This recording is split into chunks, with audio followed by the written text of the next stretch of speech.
So Texas A&M beat Tennessee on Tuesday night to improve to 13-2 in the SEC. There is nobody in this country that has turned a season around quite like Buzz Williams has this season. Texas A&M started 6-5 with losses to Wofford and Murray State, both of which are outside of the top 200 of the net. Since then, the Aggies are 15-2.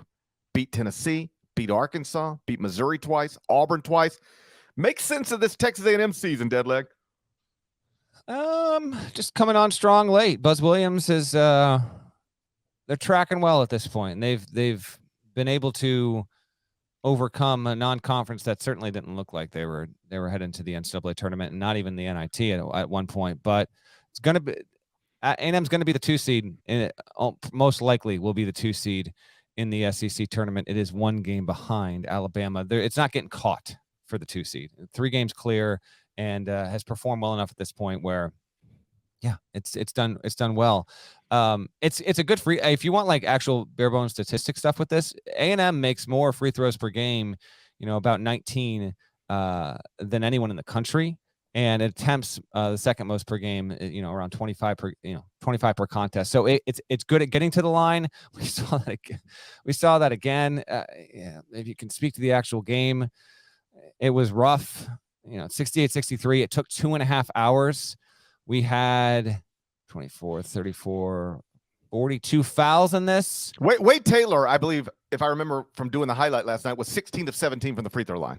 Let me bring this up here. He did go. Yeah, he was 16 of 17. He had 25 points. Was the most important player on the floor. Had 4 steals as well.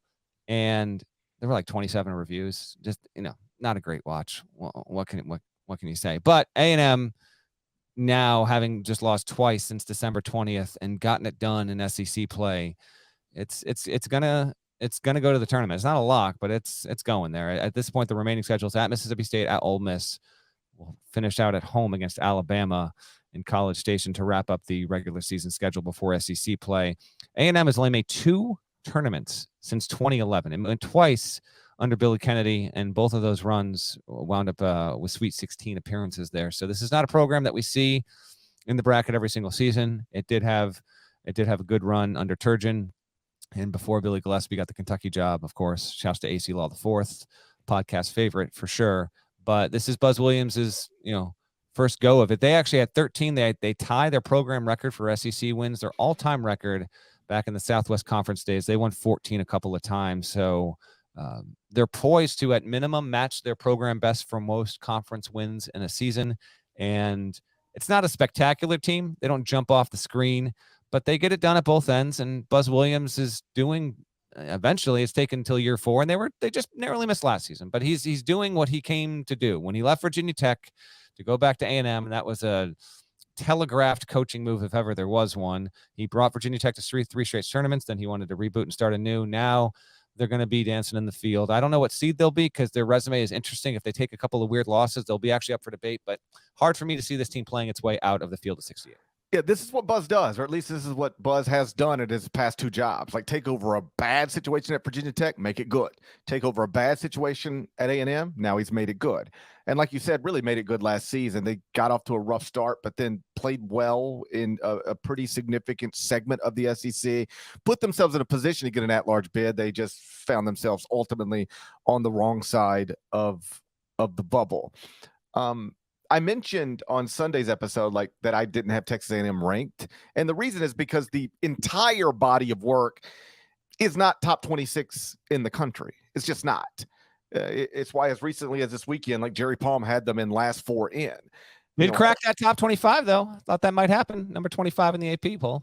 Well, I jumped them up into there this morning, and the reason is because at some point. And I feel like 2 months is a pretty good point.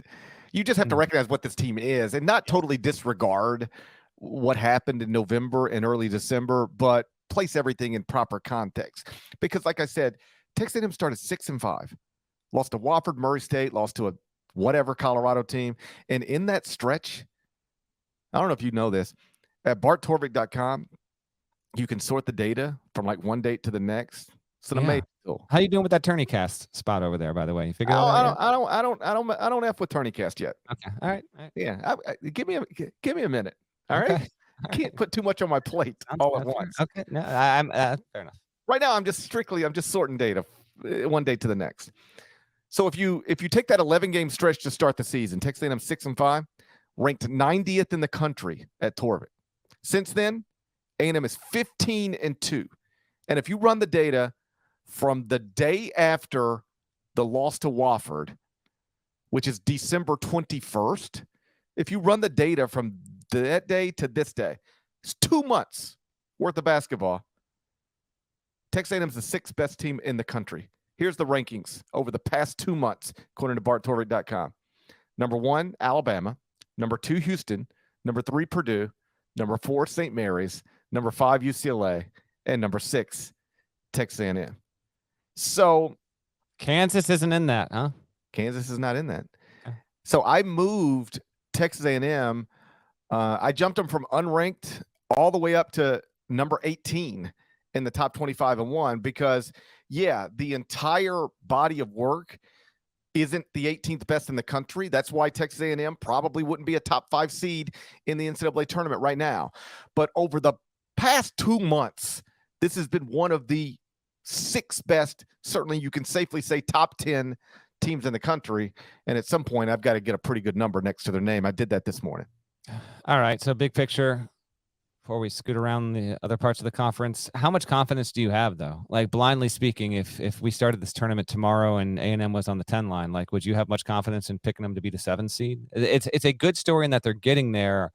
Again, they're really good on the offensive boards. They get to the foul line a ton, but I've watched a few. I've probably seen A&M play like 5-6 times this season. I don't know. They're a solid team, but I almost feel like it's an indictment on the SEC a little bit that this is the team that is clear and away in second place in the conference. I would, to answer your question, take them as a 10 over a 7, just blindly. Yes, I would do that because you'd be getting good value.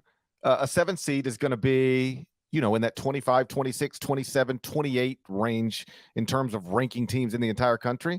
And there is data that suggests Texas A&M is a top 10 team for a 2-month stretch. You would be able to take what has for more than 2 months now been a better team than whoever would be your 7 seed right now. Yes, I'll take Texas. How about this? You ready? Just blindly, I'm going to go ahead and promise you. I don't even care where Texas A&M is seated or who they're playing. I'll take them in the first round. Okay. I'm loyal to Buzz Williams. I'm holding you to it right now. No matter the team, no matter the seed, no matter the. Find us on our Selection Sunday show. Get in this chat. There are definitely A&M fans that are going to be dialed into this. Hold him to. He's going to forget this by tomorrow. He's picking A&M no matter the team it's faced with first. Its first game, whether that's Dayton or anything. You're on the hook. And hey, a week ago we were like, yeah, Texas A&M, Alabama to close the regular season, but that's not really going to be for the conference championship. Could be.